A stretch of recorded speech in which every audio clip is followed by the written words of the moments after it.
සියලු දෙනාම සාදරයෙන් පිළිගන්නවා අදත් අපේ Movie Mind YouTube නාලිකාවට. ඉතින් ඔන්න අදාරගෙන ඇවිත් තියෙන්නේ සත්‍ය සිදුවීමක් ඇසුරෙන් නිර්මාණය වුණු සුපිරිම හොරර් ෆිල්ම් එකක්. ඉතින් මේ ෆිල්ම් එකේ කතාව මෙහෙමයි. එක තරුණ පිරිමි ළමයෙක් ඉන්නවා. මේ පිරිමි ළමයා චිත්‍රපටියක් නිර්මාණය කරන්න ආසාවෙන් ඉන්න අධ්‍යක්ෂකවරයෙක්. ඉතින් මේ පිරිමි ළමයා එයාගේ පළවෙනි ෆිල්ම් එක විදිහට තෝරගන්නේ හොරර් ෆිල්ම් එකක්. ඉතින් මේ ෆිල්ම් එකේ වැඩ ටික හරියටම කරගන්න ඕන හින්දාම මේ පිරිමි ළමයා එයාගේ හොස්ටල් එකෙන් අයින් වෙලා වෙනම ගෙදරක පදිංචියට යනවා. ඉතින් ওই විදිහට ගිහින් ඉන්නකොට මේ පිරිමි ළමයට අමුතුම විදිහේ හීන වගේක් පේන්න පටන් ගන්නවා. ඒත් එක්කම ඊළඟට මේ පිරිමි ළමයට ගොඩක් භයානක සිද්ධීන් කීපයකටම මුහුණ දෙන්න වෙනවා. ඇත්තටම මේ හොඳට හිටපු පිරිමි ළමයට මේ වගේ දෙයක් වුණේ කොහොමද? මෙයාට මුහුණ දෙන්න වෙන මේ භයානක සිදුවීම් මොනවද? ඒ දේවල් වලින් එයාගේ ජීවිතේ බේර ගන්න මේ පිරිමි ළමයට පුළුවන් වේවිද? මෙන්න මේ වගේ ප්‍රශ්නත් එක්කම තමයි මේ සුපිරිම් ෆිල්ම් එකේ කතාව පටන් ගන්නෙ. පටන් ගත්ත තප්පරේ ඉඳන්ම අවසානයේ වෙනකම්ම එන්න වැඩි වෙන කුතුහලයෙන් බලන්න පුළුවන් විතරක්ම නෙවෙයි අති සංවේදී කතාවක් තියෙන මේ සුපිරිම ෆිල්ම් එක තමයි ඩීමන් කියන ටැමිල් ෆිල්ම් එක. ඉතින් එහෙනම් අපි කතා කර ඉන්නේ නැතුව ඉක්මනින්ම ෆිල්ම් එක බලන්න යමු. ෆිල්ම් එකට යන්න කලින් මතක් කරනවා තවමත් අපේ Movie Mind YouTube channel එක subscribe කරන්න මග හැරුණු කෙනෙක් ඉන්නවා නම් පහලින් බලන්න ඔන්න subscribe button එක පේන්න තියෙනවා. එහෙනම් දැන්ම subscribe කරලා ඊට එහා පැත්තෙන් තියෙන bell icon එකත් අනිවාර්යයෙන්ම click කරලා තියාගෙන ඉන්න. හරිනේ? එහෙනම් අපි යමු වීඩියෝ එකට. ෆිල්ම් එක පටන් ගනිද්දිම අපිට පෙන්නනවා ගෑනු ළමයෙක් රෑ කාර් එකකින් ගෙදරට එනවා. මේ ගෑනු ළමයා එයාගේ බඩු ටිකත් අරගෙන ගේ ඇතුළට ගියාට පස්සේ ඒ ගෙදර වත්තේ ඈතට වෙලා මගුල් ඇඳුමක් ඇඳගත්ත කෙනෙක් මේ ගෑනු ළමයා දිහා බලාගෙන ඉන්නවා. ඊට පස්සේ මේ ගෑනු ළමයා වොෂ් එකක් එහෙම දාගෙන ටී එකක් බොන ගමන් ගාඩන් එකට ඇවිත් ඒකේ තියෙන පුටුවක වාඩි වෙනවා. මේ වෙලාවේ ෆිල්ම් එකේ අපිට පෙන්නනවා අර මගුල් ඇඳුමක් ඇඳගෙන ඉන්න මිනිස්සයා ඈතට වෙලා මේ ගෑනු ළමයා දිහා බලාගෙන ඉන්න විදිය. ඉතින් මේ ගෑනු ළමයා පුටුවේ ඉඳගෙන ටිකක් වෙලා ඇස් දෙක පියාගෙන ඉඳලා ඇස් අරිනකොටම හොල්මනක් එයාගේ දිහා බලාගෙන ඉන්නවා. ඒක දැකපු මේ ගෑනු ළමයා හොඳටම බය වෙලා ගේ ඇතුළට දුවගෙන යනවා. ඉතින් මේ වෙද්දි මේ ගෑනු ළමයා ඉන්නේ හොඳටම බය වෙලා. මේ වෙලාවේ ඒ ගෑනු ළමයාට මතක් වෙනවා එයාගේ බෙල්ලේ දාගෙන හිටපු කුරුසය තිබ්බනම් මේ යක්ෂයාගෙන් බේරෙන්න පුළුවන් වෙයි කියලා. ඒත් හැබැයි මේ වෙලාවේ ඒ කුරුසය තමන්ගේ කරේ නැහැ කියලා මේ ගෑනු ළමයා දකිනවා. එයා ටිකක් ඈතට වෙන්න මාලයක් දකිනවා. ඊට පස්සේ මේ ගෑනු ළමයා ඒක ගන්න යනකොටම ගෙදර කරන්ට් එක යනවා.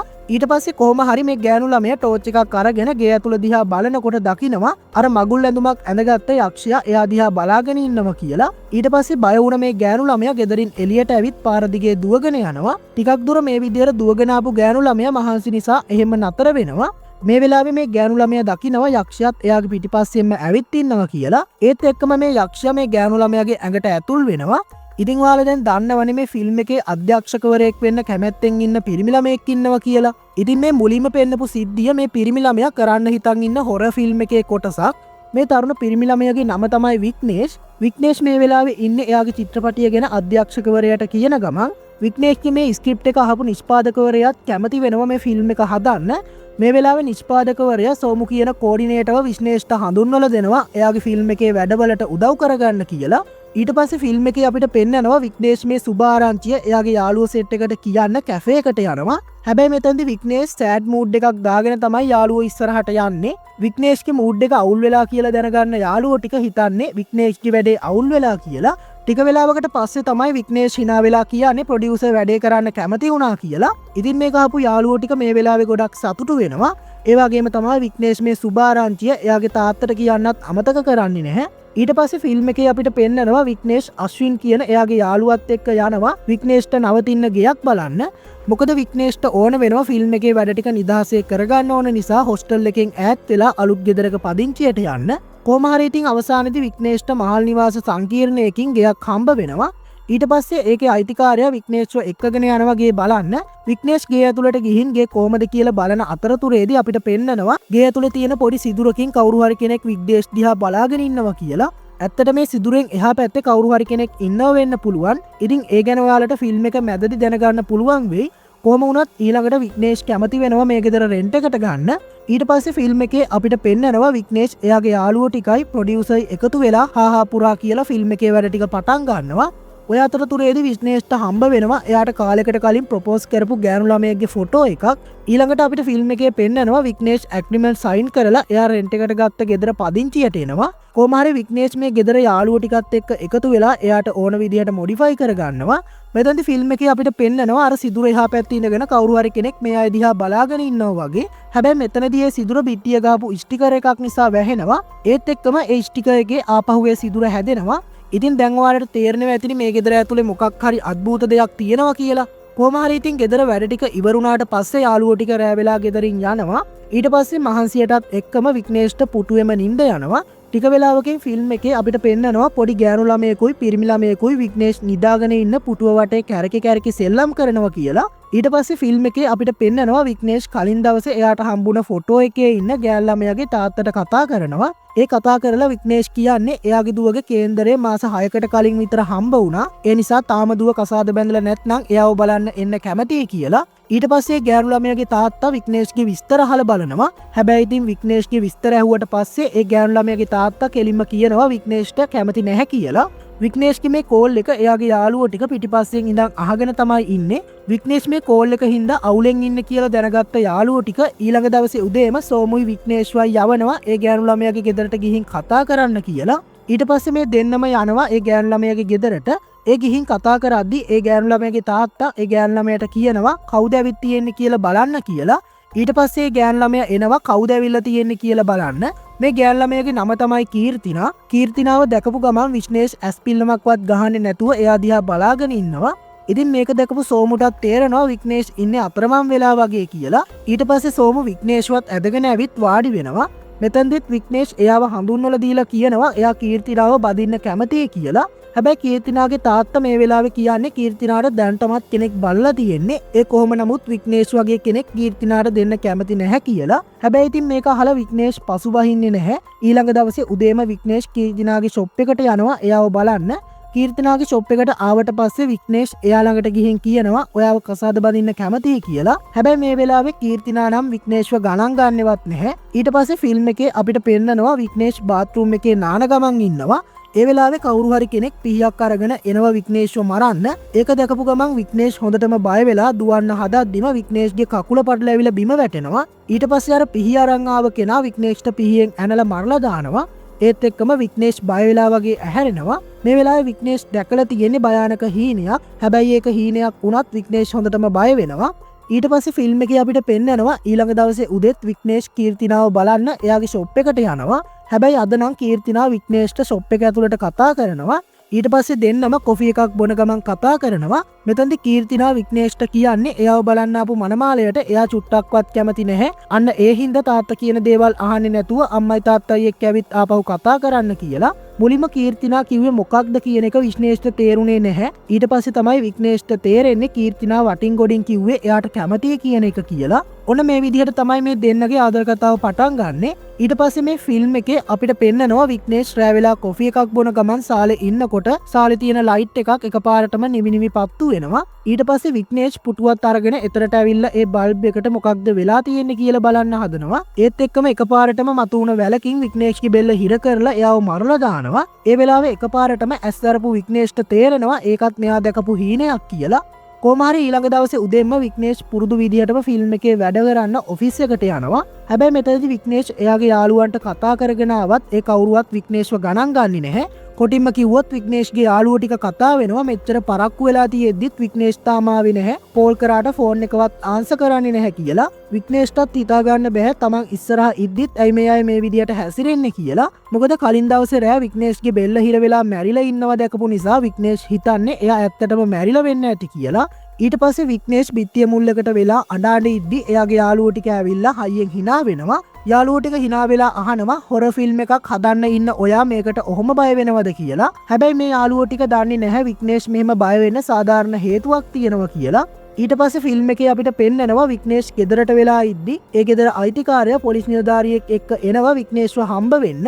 මෙතනදී පොලිස් නිලධාරියා විග්නේෂ්ට කියනවා හෙට උදෙන්ම ඇවිත් ID එකේ කොපි එකකුයි අම්මගේ තාත්තගේ විස්තරයි එයාගේ ෆෝන් නම්බරයකුයි දීලා යන්න කියලා. මොකද හදිස්සියක් වුණොත් එයාව දැනුවත් කරන්න ලේසියි කියලා. සාමාන්‍යයෙන් ගෙයක් රෙන්ට් එකට ගත්තම මේ විදිහට පොලිසියට ඩීටේල්ස් දෙන්නේ නැහැනේ. ඒ කියන්නේ මෙතන මොකක් හරි අසාමාන්‍ය දෙයක් තියෙනවා කියලා දැන් ඔයාලටම තේරෙනවා ඇති. ඉතින් ඒ මොකක්ද කියලා ඉස්සරහට දැනගන්න පුළුවන් වෙයි. ඊට පස්සේ මේ ෆිල්ම් එකේ අපිට පෙන්නනවා විග්නේෂ් බාත්රූම් එකේ මූණ සෝදන ගමන් ඉන්නවා. මූණ හොදලා ඉවර වෙලා කණ්ණාඩියේ ඉස්සරහට වෙලා ඉද්දි එකපාරටම කණ්ණාඩියෙන් අත් දෙකක් මතුවෙලා විග්නේෂ්ගේ බෙල්ල මිරිකනවා. ඒත් එක්කම විග්නේෂ් ළඟ තිබුණු වීදුරු බෝතලයකුත් අරගෙන කණ්ණාඩියට ගහලා කණ්ණාඩිය කුඩු කරලා දානවා. ඊට පස්සේ වික්නේෂ් එකපාරටම නැගිටින්න හදද්දි බිඳුණු කණ්ණාඩියේ කෑල්ලක් ඇවිල්ලා වික්නේෂ්ගේ ඇහැ ළඟ නතර වෙනවා. ඒත් එක්කම වික්නේෂ්ට ඇහැරෙනවා. ඉතින් මේකත් වික්නේෂ් දැකපු තවත් එක හීනයක් විතරයි. ඊට පස්සේ ෆිල්ම් එකේ අපිට පෙන්නනවා තමන් කරගෙන යන ෆිල්ම් එකේ ෂූටින් වගේක් කරපු වික්නේෂ් රෑ වෙලා ගෙදරට එනවා. වික්නේෂ් එනවත් එක්කම එපාර්ට්මන්ට් එකේ කරන්ට් එක යනවා. ඒ හින්දා මේ වෙලාවේ වික්නේෂ් එයාගේ ෆෝන් එකේ ටෝච් එක ගහගෙන තමයි ගෙදරට එන්නේ. ඊට පස්සේ වික්නේෂ් මහන්සිය නිසාම වතුර ටිකක් බීලා නිදා ගන්නවා. ටික වෙලාවකින් ඇහැරුණු වික්නේෂ් දකිනවා ඒ වෙලාවේ එයාගේ කොට්ටේ ලේ පැල්ලම් වගේක් තියෙනවා කියලා. ඒත් එක්කම වික්නේෂ් දකිනවා බිම ටයිල් එක දිගෙත් ලේ පැල්ලම් වගේක් වැටිලා තියෙනවා කියලා. ඊට පස්සේ වික්නේෂ් ඒ වැටිලා තියෙන ලේ පැල්ලම් දිගේ ඇවිදගෙන යනවා. ඉතින් මෙහෙම යනකොට වික්නේෂ් දකිනවා එයාම බිම වැටිලා මැරිලා ඉන්නවා කියලා. මේ විදිහට වික්නේෂ් මැරිලා ඉන්නේ තමන්ගේම බෙල්ල කපාගෙන. තමන් මේ විදිහට මැරිලා වැටිලා ඉන්නවා තමන්ගේ ඇස් දෙකෙන්ම දකින්නකොට කොච්චර බයක් දැනෙනවද? ඉතින් වික්නේෂ් මේක දැකලා හොඳටම බය වෙනවා. ඒත් එක්කම වික්නේෂ් ගැස්සිලා ඇහැරෙනවා. ඒ කියන්නේ වික්නේෂ් ආපහු දැකලා තියෙන්නේ තවත් එක හීනයක් විතරයි. ඊට පස්සේ ෆිල්ම් එකේ අපිට පෙන්නනවා වික්නේෂ්ගේ ගෙදර දොරේ බෙල් එක වදිනවා. අන්න ඒ හින්දාම වික්නේෂ් එළියට ඇවිල්ලා බලනවා කවුද ඇවිත් ඉන්නේ කියලා. හැබැයි ගේ ඉස්සරහා කවුරුත් නැහැ කියලා වික්නේෂ්ට තේරෙද්දි එයාට ඇහෙනවා පුංචි ගෑනු ළමෙක් අනන සද්දයක්. ඒ සද්ද එන පැත්ත බලද්දි වික්නේෂ් දකිනවා කොණ්ඩේ කඩාගත්ත පුංචි ගෑනු ළමෙක් බිත්තියට හේතු වෙලා අඬනවා කියලා. ඊට පස්සේ වික්නේෂ් ඒ පැත්තට හිමිහිට ඇවිදගෙන යද්දි එකපාරටම මතුවන අවතාරයක් වික්නේෂ්ගේ මූණෙන් අල්ල ගන්නවා. ඒත් එක්කම එයාගේ මූණ ඉස්සරහට ආපු අවතාරය නොපෙනී යනවා. මේ සිද්ධ වෙන හැම දෙයක්ම Taman දකින හීන කියලා තමයි වික්නේෂ්ට හිතෙන්නේ. ඉතින් මේ වගේ භයානක හීන පේන්න හේතුව දැනගන්න ඕන නිසාම වික්නේෂ් යනවා ඩොක්ටර් කෙනෙක්ව හම්බ වෙන්න. හැබැයි ඒ ඩොක්ටර් කියන්නේ වික්නේෂ්ට කිසිම ප්‍රශ්නයක් නැහැ. මේ දවස්වල එක දිගටම ෆිල්ම් වලට හොල්මන් සම්බන්ධ දේවල් කරන හින්දා තමයි මේ වගේ දේවල් පේන්නේ. ඒ නිසා කලබල වෙන්න දෙයක් නැහැ කියලා. හිතට බයක් වගේ දැනෙනවා නම් දෙවියන් වැඳලා නිදා ගන්න කියලා ඩොක්ටර් මේ වෙලාවේදී කියනවා. ඊට පස්සේ ෆිල්ම් එකේ අපිට පෙන්නනවා වික්නේෂ් වැඩ ඉවර වෙලා ගෙදර එනවා. දැන් වික්නේෂ් හොඳටම දන්නවා එයා නිදාගත්තොත් තමා අර වගේ භයානක හීන පේන්නේ කියලා. අන්න ඒ හින්දා වික්නේෂ් කොහොම හරි නිදාගන්නේ නැතුව ඉන්න try කරනවා. හැබැයි ඉතින් ඒක හිතන තරම් ලේසි වෙන්නේ නැහැ. ඔය අතරේදී වික්නේෂ් ඉටිපන්දමක් අරගෙන කාමරය ඇතුළට යද්දි දකිනවා ඒ කාමරයේ බිත්තියක රාමු කරපු ෆැමිලි ෆොටෝ එකක් තියෙනවා කියලා. ඒ විතරක් නෙවෙයි ඒ කාමරයේ තව හාන්සි පුටුවකුයි ඉබේම වාදනය වෙන පියානෝවකුයි තියෙනවා වික්නේෂ් දකිනවා. ඊට පස්සේ වික්නේෂ් හිමිහිට කාමරයේ පිටිපස්සට ඇවිදගෙන යද්දි මෙයා දකිනවා ගෑනු ළමෙක් එල්ලිලා මැරිලා ඉන්නවා කියලා. ඒක දැකපු ගමන් වික්නේෂ් ආපහු සැරයක් ගැස්සිලා ඇහැරෙනවා. ඒ කියන්නේ වික්නේෂ් කොච්චර ඇහැරන් ඉන්න උත්සාහ කරත් වික්නේෂ්ට දන්නේම නැතුව නිින්ද ගිහිල්ලා. ඊට පස්සේ වික්නේෂ් කොහොම හරි නිදාගන්නේ නැතුව කාට හරි කතා කරන්න හිතාගෙන යාළුවන්ට කෝල් ගන්නවා. ඉතින් හැබැයි මේ වෙලාවේ ඒ කිසිම කෙනෙක් ෆෝන් එකට ආන්සර් කරන්නේ නැහැ. මේ වෙද්දි වික්නේෂ් ඉන්නේ ගොඩක් අමාරුවෙන්. ඉතින් එහෙම්මම බිම ඉඳලා නැගිටලා ආපු වික්නේෂ් කණ්ණාඩියේ ඉස්සරහට ඇවිල්ලා කණ්ණාඩියේ බැඳලා තියෙන දූවිල්ල අතින් පිය දානවා. ඒ වෙලාවේ වික්නේෂ් කණ්ණාඩියෙන් දකිනවා තමන් වයසට ගිහින් ඉන්නවා. මේක දැකපු වික්නේෂ් එකපාරටම බය වෙලා කලන්තේ දාලා ඇදගෙන වැටෙනවා. මේ වෙලාවෙම අපිට ෆිල්ම් එකේ පෙන්නනවා ආත්ම වගයක් ඇවිල්ලා මේ වැටිලා ඉන්න වික්නේෂ් දිහා බලාගෙන ඉන්න විදිය.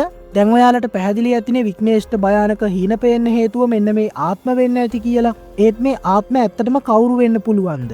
මේ අය මැරෙන්න හේතුව මොකක් වෙන්න ඇද්ද? ඉතින් ඒ දේවල් දැනගන්න නම් ෆිල්ම් එක අන්තිම වෙනකම්ම බලන්න වෙනවා. මේ විදිහට කලන්තේ දාලා වැටුණු වික්නේෂ්ට ආපහු සිහිය එන්නේ රෑ වෙලා. ඒ වෙලාවේ වික්නේෂ් කණ්ණාඩියෙන් දකිනවා වයසට ගිහින් ඉන්න තමන්ගේම රූපය. ඒක දැකලා බය වුණු වික්නේෂ් ගෙදරින් එළියට ඇවිල්ලා පිස්සෙක් වගේ පාරේ දුවගෙන යනවා. ඊට පස්සේ වික්නේෂ් පාරේ යන ට්‍රීවිල් එකකට නැගලා යනවා. ඒ වෙලාවෙත් මෙයාට ට්‍රීවිල් එකේ සයිඩ් කණ්ණාඩියෙන් අර වයසක රූපය පේනවා. මේ වෙද්දිත් වික්නේෂ් ඉන්නේ මොකක්ද වෙන්නේ කියලා හිතාගන්න බැරුව හොඳටම බය වෙලා. ඊට පස්සේ වික්නේෂ් ට්‍රීවිල් එකෙන් බැහැලා එයාගේ යාළුවා අශ්වින්ව හොයාගෙන ගෙදරට යනවා. මෙහෙම ගිහින් මේ වෙනකන් සිද්ධ වුණ හැම දෙයක්ම අශ්වින්ට කියනවා. කොහොම වුණත් මේ වෙලාවේදී වික්නේෂ්ගේ මූඩ් එකත් හරි නැති නිසා අශ්වින් වික්නේෂ්වත් එක්කගෙන යනවා කාර් එකේ එළියට. ඒ වෙලාවේදී වික්නේෂ් දකිනවා වාහනේ පිටිපස්සේ සීට් එකේ තමන්ගේම වයසක මිනිස්සයා ඉඳගෙන ඉන්නවා කියලා. ඒක දැකලා බය වුණු වික්නේෂ් කාර් එකෙන් එළියට බහැලා හොඳටම කෑ ගහනවා. මොකද වික්නේෂ්ට මේ දේවල් තවත් දරා ගන්න බෑ. වික්නේෂ් ඉන්න තත්ත්වය එන්නෙම බරපතල වෙන නිසා වික්නේෂ්ගේ යාළුවෝ ටික එයාව ඩොක්ටර් කෙනෙක් ළඟට එක්කගෙන යනවා. මෙතනදී ඒ ඩොක්ටර් වික්නේෂ්ට කියන්නේ මොනෝෆෝබියා කියන රෝගය ඔයාට තියෙනවා කියලා.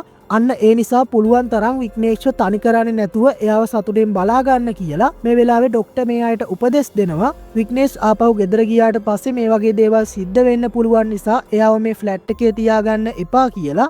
ඊට පස්සේ අශ්වින් එයාගේ තවත් යාළුවෙක් වුණු ප්‍රභූ එක්ක වික්නේෂ්ව එයාලගේ ඔෆිස් එකට එක්කගෙන යනවා. මෙතනදී වික්නේෂ්ගේ තාත්තා අශ්වින්ට කතා කරලා වික්නේෂ්ගේ විස්තර අහනවා.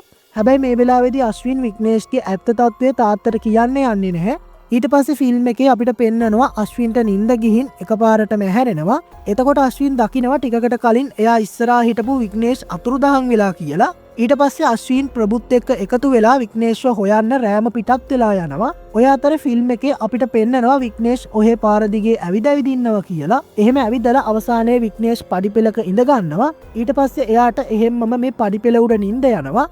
ටික වෙලාවකින් විග්නේෂ් ඇහැරෙද්දි විග්නේෂ්ට තේරෙනවා එයා දැන් ඉන්නේ පාරේ නෙවෙයි ගෙදර කියලා. ඒ විතරක් නෙවෙයි විග්නේෂ් දැන් ඉන්නේ පොළවෙන් උඩ.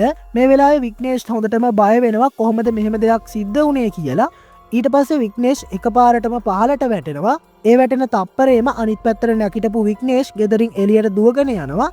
ඒ යන වෙලාවේ විග්නේෂ් කල්පනා කරන්නේ පාරේ නිදාගෙන හිටපු එයා කොහොමද ගෙදරට ගියේ කියලා. ඒ වෙලාවේ විග්නේෂ්ට යන්තමට වගේ මතක් වෙනවා නිදාගෙන හිටපු එයාව කවුරු හරි කෙනෙක් අතින් අල්ලගෙන ගියා වගේ කියලා. ඊට පස්සේ ෆිල්ම් එකේ අපිට පෙන්නනවා ඊළඟ දවසේ උදේ විග්නේෂ් ඇවිත් ඉන්නවා අර පොලිස් නිලධාරියව හම්බ වෙන්න. මොකද විග්නේෂ් දැන් හොඳටම දන්නවා එයා ඉන්න ගෙදර කවුරුත් නොදන්න දෙයක් තියෙනවා කියලා. ඒ වෙලාවේ මේ පොලිස් නිලධාරියා විග්නේෂ්ට කියනවා මීට අවුරුදු 2කට කලින් මේ ගෙදර පදිංචියට ආපු පවුල ගෙදරට ඇවිල්ලා මාස 3ක් යද්දි මේ තුන්දෙනාම එල්ලිලා මැරුණා කියලා. ගිය අවුරුද්දේ පදිංචියට ආපු අලුත බැඳපු ජෝඩුවකුත් ගෙදර ඇවිල්ලා දවස් 4න් බෙල්ල කපලා මරලා දාලා තිබුණා කියලා. මෙතනදි මේ නිලධාරියා කියනවා කරපු විමර්ශන වලින් ගෙදරට හොරෙක් පැනලා තමයි මේ කපල් එක මරලා දාලා තියෙන්නේ කියලා ඔප්පු වුණා කියලා. ඊට පස්සේ විග්නේෂ් යනවා ඒ හොරාව හොයාගෙන බන්ධනාගාරයට. එතනදී ඒ හොරා විග්නේෂ්ට කියන්නේ එයා කිසිම දෙයක් කරේ නැහැ කියලා. හැබැයි එයා දැකපු දෙයක් විග්නේෂ්ට මේ වෙලාවේ කියනවා. දැන් ෆිල්ම් එකේ අපිට පෙන්වන්නේ එදා රෑ හොරා ගෙදරට ආවට පස්සේ දැකපු දේ. එතනදී ජෝඩුවගේම අතේ පිහියක් තියාගෙන දෙන්නට දෙන්න මරා ගන්න උත්සාහ කරලා තියෙනවා. කොහොම හරි ටික වෙලාවකින් දෙන්නට දෙන්න රණ්ඩු වෙලා බෙල්ල කපාගෙන මැරුණා කියලා තමයි හොරා විග්නේෂ්ට කියන්නේ. මේ අතර විග්නේෂ්ගේ යාළුවෝ ටිකත් මේ පොලිසියට එනවා විග්නේෂ් අතුරුදහන් වෙලා කියලා පැමිණිල්ලක් දාන්න. මේ වෙද්දිත් විග්නේෂ් පොලිසියට ඇවිත් ගිය නිසා විග්නේෂ්ගේ ගෙදර මීට කලින් වුණ දේවල් ගැන හැම විස්තරයක්ම ඒ පොලිස් නිලධාරියා මේ කට්ටියටත් කියනවා. ඒක ඇහුවට පස්සේ යාළුවෝ ටිකටත් විග්නේෂ් ගැන ලොකු බයක් ඇති වෙන්න පටන් ගන්නවා. ඊට පස්සේ ෆිල්ම් එකේ අපිට පෙන්නනවා විග්නේෂ් ඇඳක නිදාගෙන එයාම අත් කකුල් ගැට ගහ ගන්නවා එතනින් යන්න බැරි වෙන්න.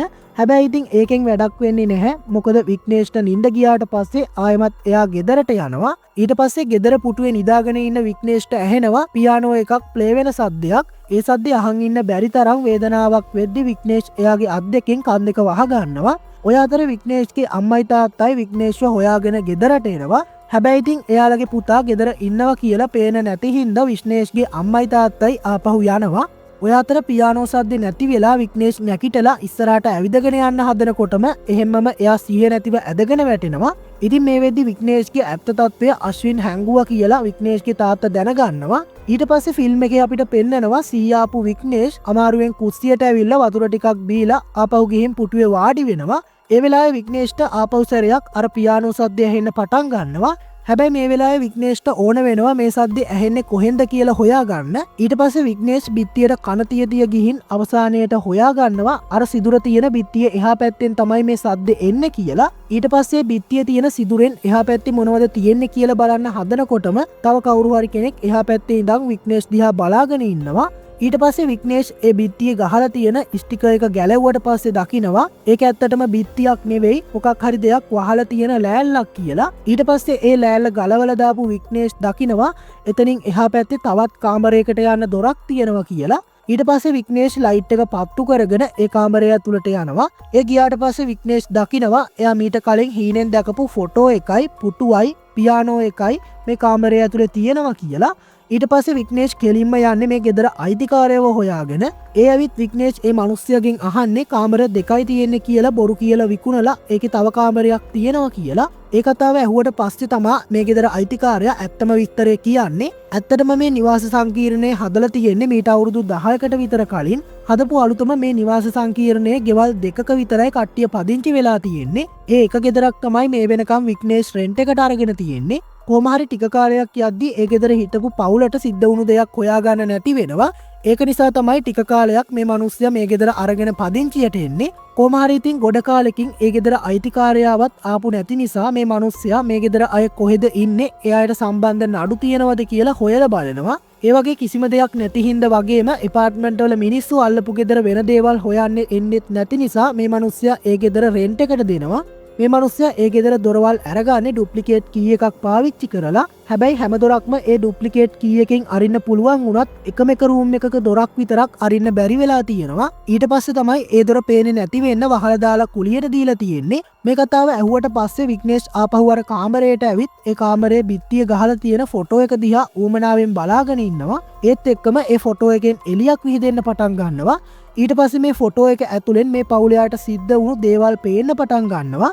දැන් ෆිල්ම් එකේ අපිට පෙන්වන්නේ අන්න ඒ සිද්ධිය. මේ පින්තූරේ හිටපු වයසක ගෑනු කෙනාගේ උපන්දිනය දවසේ මේ පවුලේ කට්ටිය කේක් කපන්න තමයි සූදානම් වෙලා තියෙන්නේ. කේක් එක කපන්න කලින් ඒ වයසක ගෑනු කෙනා එයාගේ මියගිය ස්වාමි පුරුෂයාගෙන් ආශිර්වාද අරගන්නවා. ඒ මියගිය පුද්ගලයාගේ ආත්මය පේන්නේ මේ වයසක ගෑනු කෙනාට විතරයි. කොහොම හරි ඉතින් මේ පවුලේ කට්ටිය ගොඩක් සතුටින් ඉන්නවා. ඒත් මේ කාන්තාවගේ හස්බන්ඩ් මෙයාලා දිහා බලාගෙන ඉන්නේ ටිකක් දුකෙන්. රෑ නිදා ගන්න ආවට පස්සේ මේ මැරිලා ඉන්න ආත්මය එයාගේ වයිෆ්ට කියන්නේ මට ඔයාලත් එක්ක ඉන්න බැරි වුණ එකට දුකයි. දෙවියෝ මාව කලින්ම ගෙන්න ගත්තේ නැත්නම් අද මටත් මගේ මුණුපුරෝ එක්ක සතුටින් ඉන්න තිබුණා කියලා. ඉතින් මේ වචන ටික අර වයසක කාන්තාවගේ හිතට තදින්ම වදිනවා. මේ විදිහට ඉද්දි හදිසියෙම මේ කාන්තාවගේ එක පුතෙක් ඇක්සිඩන්ට් වෙනවා. මෙතනදී ડોක්ටර් මෙයාට කියනවා ඇක්සිඩන්ට් එක නිසා ස්නායු වලට හානි වෙලා තියෙන හින්දා හොඳ වෙන්න ටික කාලයක් යනවා කියලා. හැබැයි මේ වෙලාවේදී එතන ඉන්න වයසක කාන්තාව කියනවා පුතේ බය වෙන්න එපා, තව දවස් දෙකක් ඇතුළත ඔයාට කතා කරන්න සලස්සනවා කියලා ඔයාගේ තාත්තා මට කිව්වා කියලා. මේ වෙලාවේ ළඟ ඉන්න අයටත් හිතා ගන්න බැහැ මොනවද මේ එයාලගේ අම්මා කියන්නේ කියලා. ඔය අතර විග්නේෂ්ට ඇහෙනවා ගෙදර දොරේ බෙල් එක වදිනවා. අන්න ඒ හින්දා මේ ෆොටෝ එක ඇතුලෙන් පෙනුණු කතාව නතර වෙනවා. ඉතින් අන්න ඒ නිසා විග්නේෂ්ට බැරි වෙනවා මේ පවුලේ කට්ටියට සිද්ධ වුණේ මොකක්ද කියලා දැනගන්න. මේ වෙලාවේ විග්නේෂ් හොඳටම දන්නවා එයාව හොයාගෙන මේ ඇවිත් ඉන්නේ එයාගේ යාළුවෝ ටික කියලා. හැබැයි දැන් විග්නේෂ්ට ඕන වෙලා තියෙන්නේ එළියට යන්න නෙවෙයි අර සම්පූර්ණ විස්තරය දැනගන්න. ඉතින් කොච්චර බෙල් එක ගැහුවත් දොර අරින්නේ නැති හින්දා විග්නේෂ් ගෙදර නැහැ කියලා හිතපු මේ කට්ටිය ආපහු එතනින් යනවා. ඊට පස්සේ කලින් වගේම ෆොටෝ එක ඇතුලෙන් සිද්ධිය පේන්න පටන් ගන්නවා. අර වයසක කාන්තාව කියපු විදිහටම එයාගේ පුතාට කතා කරන්න පුළුවන් වෙනවා.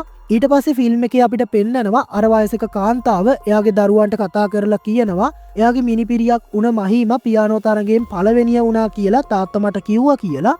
ඒත් එක්කම මහීම කෑගාගෙන ගෙදරට එනවා එයා තරඟයෙන් පළවෙනිය වුණා කියලා. දැන් මේ ගෙදර අයගේ හිතෙත් පොඩි විශ්වාසයක් ඇති වෙන්න පටන් ගන්නවා. එයාලගේ මැරුණ තාත්තා එයාලට දෙයක් වෙන්න කලින් අම්මට කියනවා කියලා. කොහොම හරි එක දවසක් අර වයසක කාන්තාව එයාගේ දරුවෝ දෙන්නව ගෙන්නලා කියනවා ඊයේ ඔයාලගේ තාත්තා මට කිව්වා තව අවුරුදු 2ක් ඇතුළත අපේ පවුලේ හැමෝම භයානක විදිහට මැරෙන්න පටන් ගන්නවා කියලා. අපේ පවුල දුක් විඳින එක විතරක් නෙවෙයි ඒ විදිහට එක එක්කෙනා මැරිලා අපේ පවුල දුක් විඳින එක නතර කරගන්න විදියකුත් තාත්තා මට කිව්වා කියලා.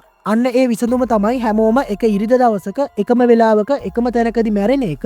එහෙම මැරුණොත් විතරයි මැරුණට පස්සේ ආත්ම විදියට අපේ පවුලේ අයට මේ ගෙදර සතුටින් ඉන්න පුළුවන් වෙන්නේ කියන එක. අන්න ඒ හින්දා මේ වයසක කාන්තාව එයාගේ ළමයි දෙන්නට කියනවා කවද කොයි විදියට මැරෙවිද කියලා බයෙන් ඉන්නවට වඩා මරණයෙන් පස්සේ හරි සතුටින් ඉන්නවද කියලා තීරණය කරන්න ඕන කියලා. මේ කතාව අහපු මේ දෙන්නටම හිතෙන්නේ මේක මහා පිස්සු කතාවක් කියලා. හැබැයි තාත්තා මේ වෙනකන් කියපු හැම දෙයක්ම හරියටම හරි ගිය හින්දා මේ දෙන්න පස්සේ හිතනවා මේ කියපු දේවල් ඇත්ත වෙන්න ඇති කියලා. අන්න ඒ හින්දා මේ දෙන්න එයාලගේ වයිෆ්ලත් එක්ක කතා කරලා මේ දෙයට කැමති කරගන්නවා. ඊට පස්සේ ෆිල්ම් එකේ අපිට පෙන්නනවා කියපු විදිහටම ඊට දවසක පවුලේ හැමෝම දෙවියන්ගේ ආශිර්වාදයක් අරගෙන අර කාමරය ඇතුළට ගිහිල්ලා 12 වෙද්දි බෙල්ල හිර කරගන්න බෙල්ලට තොණ්ඩුව දාගෙන ඉන්නවා. මේ වෙලාවේ අර වයසක කාන්තාවගේ මුහුණේ අමුතු හැඟීමක් පෙන්නනවා හරියට පොරොන්දුවක් ඉෂ්ට කරා වගේ. ඔයාලට මතක ඇතිනේ මේ කතාවේදී මේ වයසක කාන්තාව එයාගේ සැමියට එයාගේ පවුලේ කට්ටියත් එක්ක ඉන්න බැරි එක ගැන ගොඩක් දුක් වුණා. අන්න එතරම්දී මේ වයසක කාන්තාව එයාගේ සැමියට පොරොන්දු වෙනවා ඉක්මනට අපි හැමෝටම එකට ඉන්න විදිහක් ලෑස්ති කරලා දෙන්නම් කියලා. ඒකට පිළියමක් විදිහට තමයි මේ ඇක්සිඩන්ට් එක වුණු දරුවට ආපහු හොඳ වෙන්න කාලයක් යනවා කියලා ડોක්ටර්ලාව බොරු කියවලා තියෙන්නේ. ඒ විතරක් නෙවෙයි හැමෝටම හොරෙන් මහිමට කතා කරලා එයාගේ තරඟේ විස්තර අහලා මහිම එන්න කලින් තාත්තා කිව්වා කියලා හැමෝටම ඒ පණිවිඩය කියනවා. දැන් ඔයාලට තේරෙනවා ඇතිනේ තමන්ගේ මියගිය සැමියා හැමදේම කරනවා කියලා. ළමයි අතර විශ්වාසයක් ඇති කරවන්න තමයි මේ වයසක කාන්තාව මේ විදිහට හැම දෙයක්ම කරලා තියෙන්නේ. හැබැයි මේ කිසිම දෙයක් නොදන්න පවුලේ අනිත් අයත් මේ බොරුව විශ්වාස කරනවා. අවසානයේ කොහොම හරි මේ හැමෝම එකම වෙලාවෙ මැරිලා ආත්ම විදිහට මේ හැමෝම ආපහු එකතු වෙනවා. මේ සම්පූර්ණ කතාව දැනගන්නවත් එක්කම විග්නේෂ්ව හොයාගෙන විග්නේෂ්ගේ අම්මයි තාත්තයි ගෙදර අයිතිකාරය ලව්වා එක්ස්ට්‍රා කීයකින් දොර අර ගන්නවා. ඒත් එක්කම විග්නේෂ් ඉන්න කාමරය ඉබේම දොර වැහිලා එයාව ඇතුලේ හිර වෙනවා. කාමරය ඇතුලේ ඉඳන් විග්නේෂ් කොච්චර කතා කරත් මේ කට්ටියට ඇහෙන්නේ නැහැ. අන්න ඒ නිසා විග්නේෂ් ගේ ඇතුලේ නැහැ. සමහර විට ඔෆිස් එකේ ඇති කියලා හිතලා මේ කට්ටිය හැමෝම ගෙදරින් යනවා. ඊට පස්සේ ආපහු විග්නේෂ් පින්තූර දිහා බලාගෙන ඉද්දි එතනින් මතුවන අර වයසක කාන්තාවගේ ආත්මය විග්නේෂ්ට කියනවා මේ ගෙදර ජීවත් වෙන්නේ ආත්ම විතරයි. අන්න ඒ හින්දා මේ ගෙදර ඉන්න හැම කෙනෙක්ම මැරෙන්න ඕන. ඒ හින්දා උඹටත් මේ ගෙදර ඉන්න ඕන නම් මැරෙන්න සිද්ධ වෙනවා කියලා තොණ්ඩුවක් පෙන්නනවා. ඒ විතරක් නෙවෙයි විග්නේෂ්ව ඉබේටම නැගිට්ටවල බෙල්ලට ඒ තොණ්ඩුව දානවා. බෙල්ල ටිකෙන් ටික හිර වෙනවත් එක්කම විග්නේෂ්ට මේ ගේ ඇතුලේ ඉන්න හැම කෙනෙක්ගෙම ආත්ම පේන්න පටන් ගන්නවා. හැබැයි ඒත් එක්කම පියවිසිහියට ආව විග්නේෂ් එයාගේ බෙල්ල තියෙන අර තොණ්ඩුව ගලවලා එළියට දුවගෙන යනවා. හැබැයි ඒ කාමරෙන් එළියට ගියාට විග්නේෂ්ට ගෙදරින් එළියට යන එක නම් ලේසි වෙන්නේ නැහැ. මොකද ගේ ඇතුලේ ඉන්න ආත්ම විග්නේෂ් එළියට යන එක නවත්තන්න තමා උත්සාහ කරන්නේ. ඊට පස්සේ ෆිල්ම් එකේ ආපහු අපිට පෙන්වන්නේ වෙනම සිද්ධියක්. එකපාරටම ගෑනු ළමයෙක් දොරකින් එළියට එනවා. ඒ වෙලාවේ ඒ ගෑනු ළමයා දකිනවා කොරිඩෝවක වගේ කොටසක එහා පැත්තේ එකපාරටම දොරක් කැරෙනවා. මේ ගෑනු ළමයා ඒ පැත්තට යන්න හදද්දිම ඒ කොරිඩෝව දොරකින් වැහෙනවා. ඊට පස්සේ එතන හිර වුණු ඒ ගෑනු ළමයාව ආත්ම වගේක් වට කරගෙන බෙල්ල හිර කරලා මරලා දානවා. ඇත්තට මේ විදිහට තමයි විග්නේෂ්ගේ පළවෙනි හොරර් ෆිල්ම් එක ඉවර වෙන්නේ. ඔයාලා හැමදෙනෙක්ටම දැන් පටලැවිල්ලක් ඇතිනේ ගේ ඇතුලේ හිර වෙලා හිටපු විග්නේෂ් කොහොමද මෙතන ඉන්නේ කියලා. තව ටිකකින් ඔයාලටම පුළුවන් වෙයි විග්නේෂ් කොහොමද මෙතනින් බේරිලා ආවේ කියලා දැනගන්න.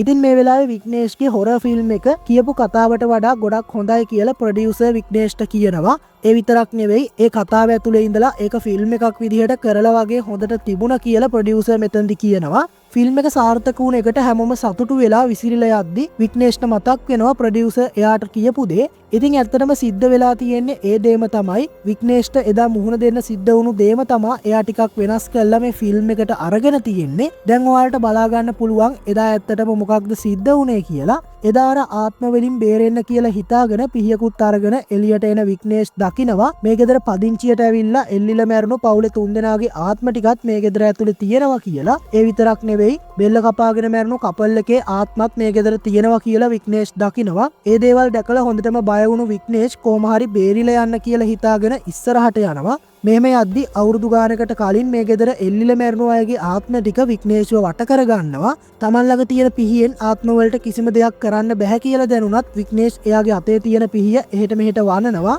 ඒත් එක්කම හිතුවේවත් නැති විදිහට මෙතනට ආපු ගෙදර අයිතිකාරයාගේ බෙල්ල ඒ පිහියට වැදිලා ඒ මිනිස්සයා එතරම් මැරෙනවා. මේ සිද්ධියත් එක්කම හොඳටම තරහ යන විග්නේෂ් අර ආත්ම වලට කෑ ගහලා අහනවා නිදහසේ ඉන්න කියලා හිතාගෙන තමා එයා මේ ගේ ගත්තේ. හැබැයි අවසානයේ කිසිම සැනසුමක් නැතුව පාර පුරා දුවලා මාව පිස්සෙක් කරා. හැබැයි මේ දේ ගැන ආව දවසේම තේරුම් කරලා දුන්න නම් මම මේ ගෙදරින් යනවා. ඒ විතරක් නෙවෙයි මෙතනදී විග්නේෂ් අර වයසක කාන්තාවට බයිනවා. ආත්මාර්ථකාමී වෙලා පවුලේ හිටපු පොඩි දරුවවත් මරා ගත්තා. අවසානයේ හීන ගොඩක් තිබ්බ මාවත් මිනිමරුවෙක් කරා. දැන් ඉතින් මාවත් මරා ගන්න ඕන නම් ඒකත් කරන්න කියලා. ඊට පස්සේ අර වයසක කාන්තාවගේ ආත්මය විග්නේෂ් ළඟට එන්න හදද්දිම මැරුණු ගෑනු ළමයාගේ සහ පිරිමි ළමයාගේ ආත්ම දෙක එයාලගේ ආච්චිව නවත්තලා විග්නේෂ්ව එක්කගෙන ඒ ගෙදරින් එළියට අරගෙන යනවා. අන්න ඒ විදිහට තමයි විග්නේෂ් ඒ ආත්ම වලින් නිදහස් වෙලා එළියට එන්නේ. එළියට ආපු විග්නේෂ් කණ්ණාඩියක් ඉස්සරහට ඇවිත් එයාගේ මුහුණ බලද්දි එයාට දැනෙනවා කලින් වගේ තමන්ගේ වයසට ගියපු රූපය දැන් පේන්නේ නැහැ කියලා. ඊට පස්සේ ෆිල්ම් එකේ අපිට පෙන්නනවා මේ හැම කරදරයකින්ම නිදහස් වුණු විග්නේෂ් එයාගේ අලුත් මහල් නිවාස සංකීර්ණයට පදිංචියට යනවා. ඊට පස්සේ විග්නේෂ් වැඩ ඉවර වෙලා නිදා ගන්න යනවා. හැබැයි ටික වෙලාවකින් විග්නේෂ් ආපහු සැරයක් ගැස්සිලා ඇහැරෙනවා. ඉතින් ඔන්න ඔය විදිහට තමයි මේ සුපිරිම ෆිල්ම් එකේ කතාව ඉවර වෙන්නේ. මොකද හිතන්නේ අද ෆිල්ම් එක ගැන? ඔයාලගේ අදහස පහලින් කමෙන්ට් කරගෙන යන්න. ඒ වගේම වීඩියෝ එකට ලයික් එකක් දාලා අපේ channel එක subscribe කරලා තියාගන්න අමතක කරන්න එපා. එහෙනම් ඊළඟ සිකුරාදාත් හරියටම හවස 6ට අලුත් වීඩියෝ එකකින් හම්බෙමු. ඔයාලා හැමෝටම සුබ දවසක්.